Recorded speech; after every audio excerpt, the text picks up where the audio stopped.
Señoras y señores, muy buenos días tengan todos y cada uno de ustedes. Kamisaraki, Ilatanaka, Cuyacanaka, Marcamasinaka. A nombre de la espectacular Diablada Bellavista, junto con el respaldo de la Municipalidad Provincial de Puno y la Municipalidad Provincial de Chucuito Juli, les damos la más cordial bienvenida a esta tercera jornada del primer Congreso Nacional de la Diablada Puneña. Esperamos que esta actividad tenga los mismos resultados que los 2 días precedentes y el contenido de las exposiciones puedan abrir una serie de luces a propósito de nuestra historia, del desarrollo cultural de nuestros pueblos desde la época prehispánica hasta la actualidad, y al mismo tiempo podamos aprovechar esta información para plantear algunos elementos importantes que pueden seguir juntándonos a todos nosotros. Para empezar esta tercera jornada, vamos a invitar al señor presidente de la espectacular Diablada Bellavista, el magíster Aldo Sanabria, para las palabras de presentación. Lo recibimos con un fuerte voto de aplausos.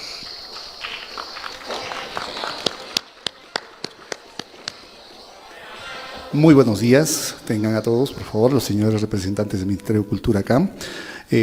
Vamos a dar ya inicio hoy al tercer día de este Congreso Nacional de la Diablada Puneña. Hemos tenido diferentes entrevistas en la mañana, estamos, como lo hemos dicho, haciendo las coordinaciones respectivas y estamos marcando un hito en la historia del Perú y de Puno. Con estas palabras ya tenemos presente ya a nuestro expositor, está en línea el magíster Lacerna, representante del Ministerio de Cultura, el cual nos va a dar ya la introducción a su temática que hoy se tiene planeado. Es la Diablada Puneña, Patrimonio, Gestión Cultural e Identidad Folclórica de la Ciudad del Lago. Con estas palabras, señores, vamos a dar inicio a este tercer día del primer Congreso Nacional de la Diablada. Muchas gracias. Distinguida concurrencia, queremos también saludar la presencia del director de la Dirección Desconcentrada de Cultura Puno, el licenciado Edmundo Cordero Maldonado. La bienvenida también a todos y todas que están participando de esta actividad que se realiza en el Teatro Municipal de la ciudad de Puno y que se transmite por las redes sociales. Inmediatamente vamos a invitar a Juan Carlos Lacerna Salcedo.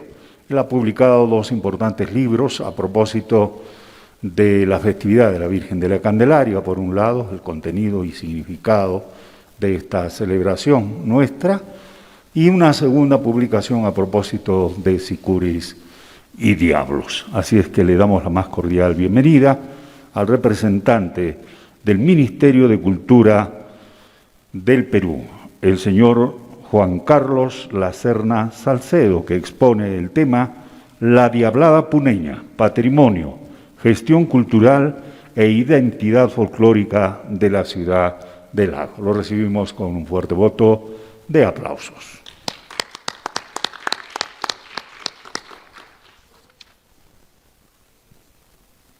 Buenos días a todos. ¿Me confirman, por favor, la reducción del audio adecuadamente?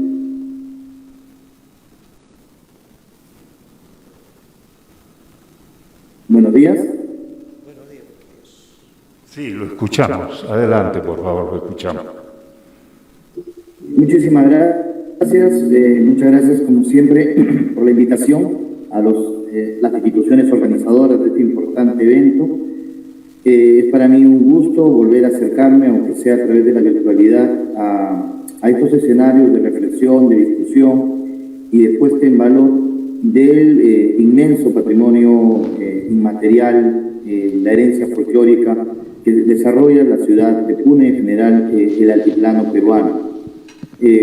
Como se me presentó, es cierto, mi trabajo en el Ministerio de Cultura, que empezó hace ya más de 10 años, justamente versó con el objetivo de investigar, ¿no?, desde mi propia experticia como historiador, lo que ha sido, por un lado, ¿no?, algunas de las más significativas prácticas vinculadas a esto que llamamos el patrimonio inmaterial, ¿no?, el mundo festivo asociado a la Mamita Candelaria, el personaje, ¿no?, el devenir del diablo danzante vinculado a las diabladas, el mundo de las alacitas y también del eclipse. Entonces, por un lado, la investigación que parte del Ministerio de Cultura busca poner en valor este tipo de prácticas, ¿no?, siempre en diálogo con los propios portadores, reconociendo, ¿no?, también los procesos históricos que marcan, ¿no?, el devenir y los cambios de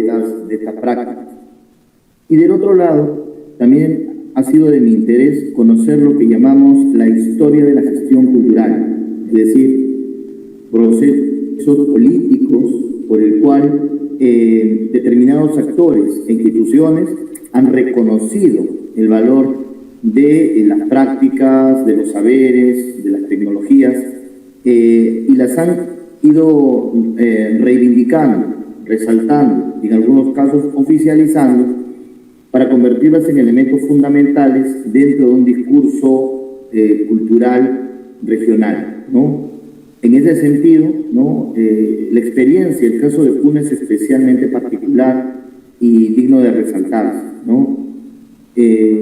Fue tempranamente, en el caso de Puno, donde diversos actores, desde la municipalidad, ¿no?, desde las instituciones culturales que fueron surgiendo y desde otras agencias gubernamentales, para luego dar paso también allá a los especialistas desde la antropología, desde el mundo académico, fueron construyendo un discurso folclorista, ¿no?, posicionándolo primero a escala regional a inicios del siglo XX, y para la segunda mitad del siglo XX lograron posicionar este discurso folclórico regional a una escala nacional e incluso internacional, ¿no?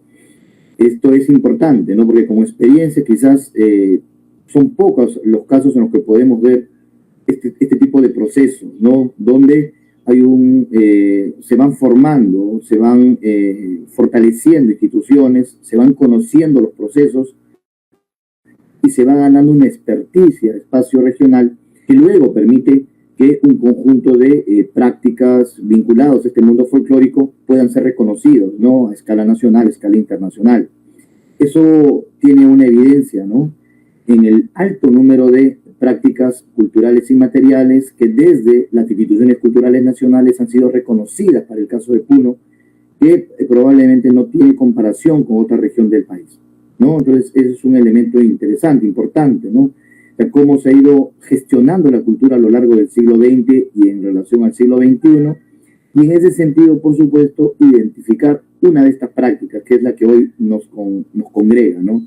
El caso de la diablada puneña, que en el 2021 fue reconocida como Patrimonio Cultural Inmaterial de la Nación, justamente por la oficina en la que yo desempeño funciones, la Dirección de Patrimonio Inmaterial dentro del Ministerio de Cultura. Entonces, he preparado una presentación en relación al trabajo que hacemos nosotros dentro del Ministerio en relación al patrimonio, a la gestión de la cultura, y también reconociendo las tareas, ¿no?, que nos quedan en relación a una práctica tan importante como es la diablada puneña, ¿no?, que significa la salvaguardia y el compromiso en el cual participamos tanto en las instituciones culturales nacionales como la propia colectividad y los portadores, ¿no?, que han sido además los actores claves para impulsar el reconocimiento de esta práctica cultural. Entonces, el proceso de la diablada puneña, ¿no? Seguramente, además, no soy el único que sin reconstrucción histórica de los diablos danzantes y de la diablada.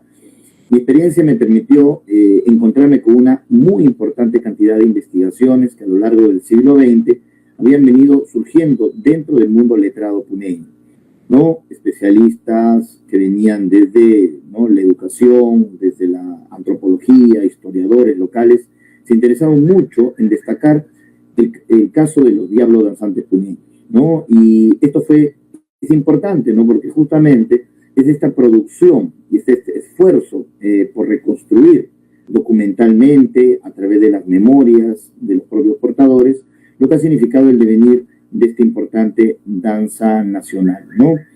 En ese sentido, podemos reconocer ciertos procesos significativos, ¿no? Como ocurre con otras prácticas culturales, las prácticas van cambiando con el tiempo.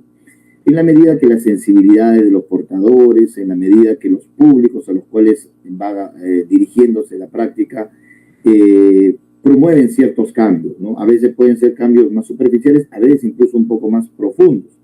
Esto se puede evidenciar, por ejemplo, en las características que presenta el traje, las máscaras de diablos que hoy conocemos en el caso de Puno, y que podemos identificar también un proceso de transformación desde los tempranos registros que tenemos de finales del siglo XIX e inicio del siglo XX hasta las características que adquiere hoy la indumentaria, la máscara de los diablos que actualmente se incorporan a las diversas comparsas de diabladas.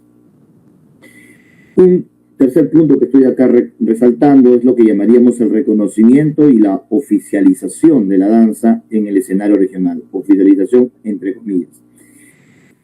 Como le comentaba, a lo largo del siglo XX, diversos actores puneños, ¿no?, reconocieron la importancia que tenía la herencia cultural y material vinculada a las danzas, a la música, a las festividades religiosas, como elementos significativos en la construcción de una narrativa regional que resaltó la importancia de este mundo cultural inmaterial como elemento clave, pues, en la posición de una narrativa local, con la que Puno, de alguna manera, también negoció su lugar dentro de un imaginario nacional. Esto, sin embargo, significó reconocer ciertas prácticas, darle más peso, ¿no?, hacerlas más visibles, ¿no? Es un proceso finalmente de selección, ¿no? A eso le llamamos también la folclorización. No es lo mismo que folclore. ¿No? Folclore son las prácticas que son vivas y que la gente va desarrollando en relación a que estas prácticas tienen un valor significativo dentro del universo cultural. La folclorización es más bien un proceso político mediante el cual, dependiendo de los discursos, de las sensibilidades, de los proyectos políticos que van surgiendo, determinadas prácticas presentes en este inmenso vivo son seleccionadas y a través de ellas se van construyendo los discursos identitarios. Eso ha pasado en Puno con algunas fiestas, ha pasado con algunas danzas y con otras expresiones musicales. El caso de la diablada es especialmente significativo, ¿no?, porque es una de esas prácticas que fue resaltada desde la década de los 40, los 50, los 60. Ya podemos hablar que la danza de la diablada, ¿no?, las comparsas de diabladas, se convierten en algo así como embajadoras, ¿no? Son elementos que se resaltan en la prensa, son elementos icónicos que además se incorporan, ¿no?, en una serie de productos culturales, en pósters, en portadas de publicaciones, en la pintura regional. Para la década de 1960 se incorpora además en las primeras embajadas folclóricas, ¿no?, compuestas generalmente por gente de clases medias, no profesionales, jóvenes, que empiezan a salir de Puno y empiezan a mostrar el folclore puneño en otras regiones del país y el extranjero. La diablada es una de esas danzas que adquiere mayor prestigio, mayor valor, mayor significado dentro del espacio local y con el tiempo se convierte en uno de los elementos claves, ¿no?, a través de los cuales no solamente Puno se muestra a los ojos del país, sino que el país vea a Puno, ¿no? Y esto es una cuestión importante, ¿no? Es justamente uno de los elementos claves para entender hoy el universo folclórico puneño. El estudio de la diablada puneña entonces pasa por reconocer, ¿no?, de un lado los orígenes, ¿no?, es un elemento importante, cómo surge la danza, identificando pues los antecedentes que pueden servirnos, ¿no?, para pensar cómo es que esta práctica híbrida, ¿no?, surgida también del encuentro de elementos culturales europeos con americanos, que van hibridando y también se van transformando en el tiempo, ver cómo se puede identificar, ¿no? Esto es parte de las investigaciones que nosotros hemos desarrollado, en diálogo siempre también con la producción regional puneña, ¿no?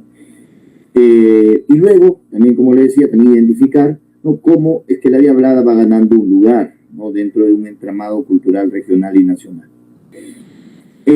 A partir de final del siglo XX, inicio del siglo XXI, hay un proceso nuevo, ¿no?, que digamos que adquiere mayor importancia, que es lo que llamamos el proceso de patrimonialización.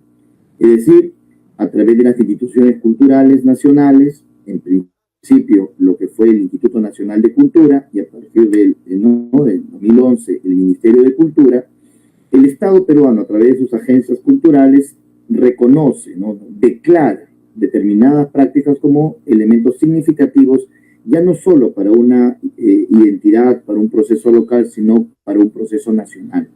Estas son las llamadas declaratorias de patrimonio cultural inmaterial. Herramientas que son importantes y adquieren valor tanto en términos de las instituciones culturales como de los propios portadores, ¿no?, que encuentran en este instrumento, en este reconocimiento, ¿no?, una herramienta, ¿no?, con las cuales pueden asegurar, ¿no?, la continuidad de la práctica, la salvaguardia de la práctica, y además permite, ¿no?, darle otro tipo de valor a la práctica en un escenario donde también el turismo se convierte, pues, en un factor importante también para valorizar determinados espacios festivos.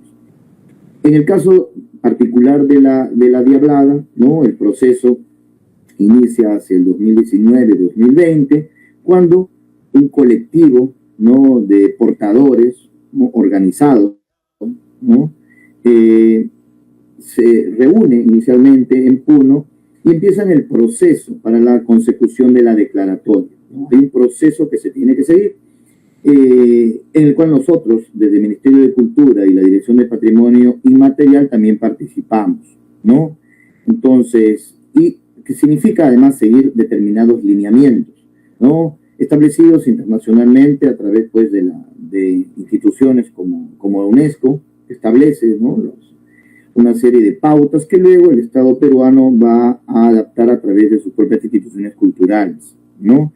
El reconocimiento de las declaratorias pasa en principio por la acción de los propios portadores, ¿no?, que se organizan y que tienen que seguir, pues, una serie de pautas, ¿no? En el caso de la declaratoria de la Diablada, esta iniciativa partió del colectivo Diablada Puneña Patrimonio Cultural Inmaterial de la Nación, que articulaba un conjunto de organizaciones, ¿no?, folclóricas establecidas en la ciudad de Puno y algunas en la ciudad de Juliaca, ¿no? Se reúnen, coordinan, convocan un equipo técnico que también tiene que acompañarlas, que incluyen antropólogos, ¿no?, que hagan el trabajo de coordinación interna dentro del comité y que además recojan la información que es clave para el expediente declaratorio, ¿no? Un proceso, ¿no?, que sigue una serie de pasos para que luego el expediente llegue ya al Ministerio de Cultura, sea ingresado al Ministerio y pase ya a nuestra dirección. Lo que hacemos nosotros, lo que hicimos nosotros, que es lo que nos corresponde en este tipo de procesos, es revisar el expediente, comunicarnos con los portadores, identificar los elementos que son claves dentro del mismo, para luego pasar a una siguiente etapa de validación.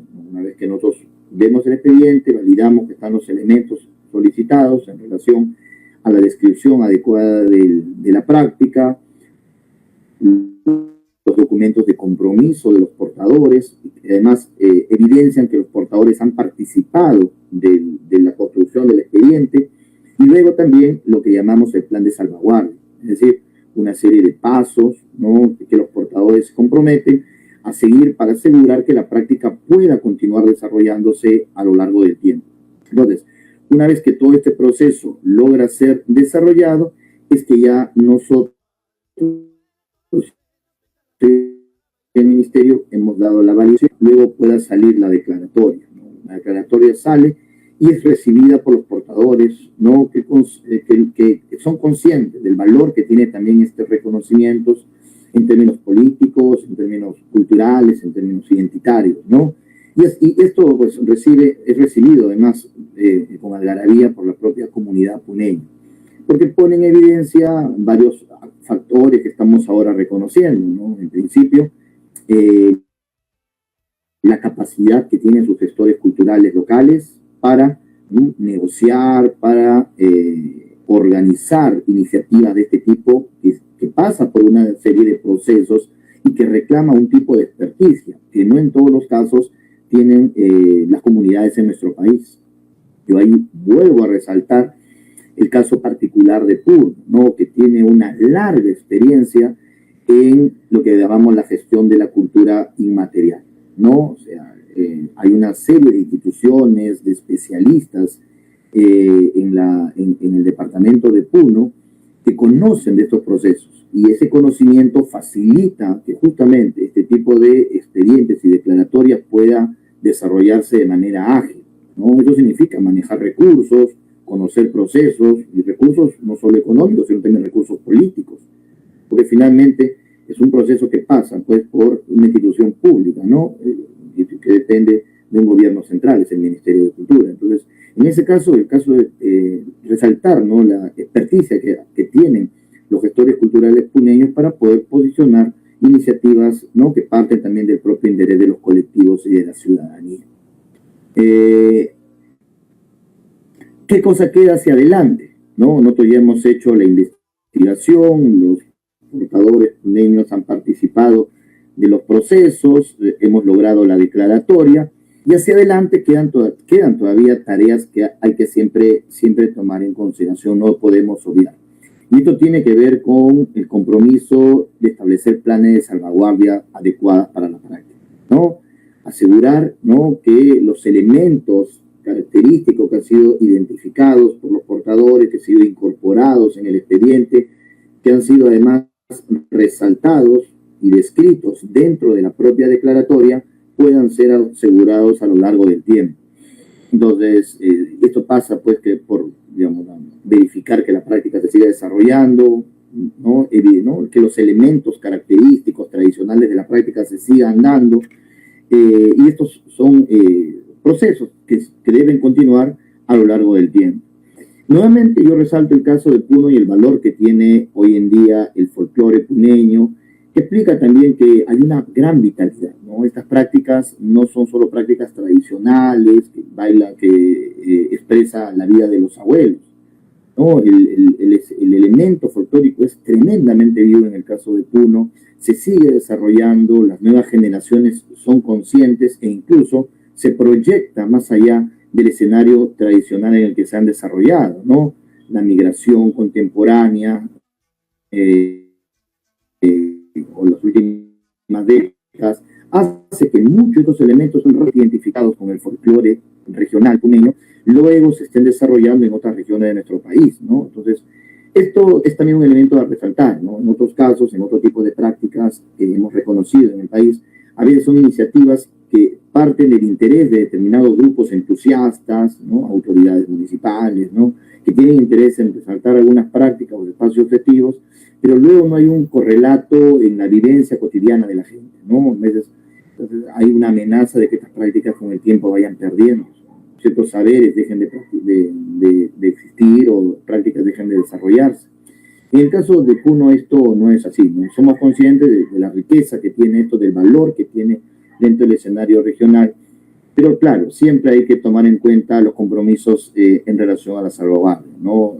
Eso significa mantener activo, ¿no?, espacios de diálogo, de discusión, como lo que estamos ahora justamente desarrollando, donde especialistas locales, donde funcionarios también locales del Ministerio de Cultura, o algunos que tenemos algún tipo de experiencia, porque han participado de estos procesos, podemos encontrarnos, ¿no?, si no es físicamente, virtualmente encontrarnos, plantear algunas sugerencias, algunas preocupaciones que puedan surgir en el tiempo, y estas puedan ser discutidos y siempre también en relación a la participación de los portadores, que son finalmente de quienes depende el desarrollo y la continuidad de nuestras prácticas culturales. Esto son algunas palabras, algunas reflexiones que tengo yo para compartir con ustedes esta mañana. Para mí es realmente una inmensa alegría poder, al menos virtualmente, reencontrarme con Puno, ¿no? Y agradecido además siempre con Puno por la posibilidad que me dio de iniciarme en el estudio del patrimonio inmaterial de nuestro país y también lo que ha sido la historia de la gestión cultural, ¿no? En el Perú, ¿no? Muchas gracias y continúo aquí acompañándoles. Juan Carlos, te quedamos muy reconocidos por esa exposición y seguramente más adelante tendremos la oportunidad de volver a tocar el tema y generar algunas inquietudes y preocupaciones que se van a concretar. Muchísimas gracias por haber estado junto con nosotros desde el Ministerio de Cultura, cuya sede central está en la ciudad de Lima. Muchas gracias, Juan Carlos Lacerna.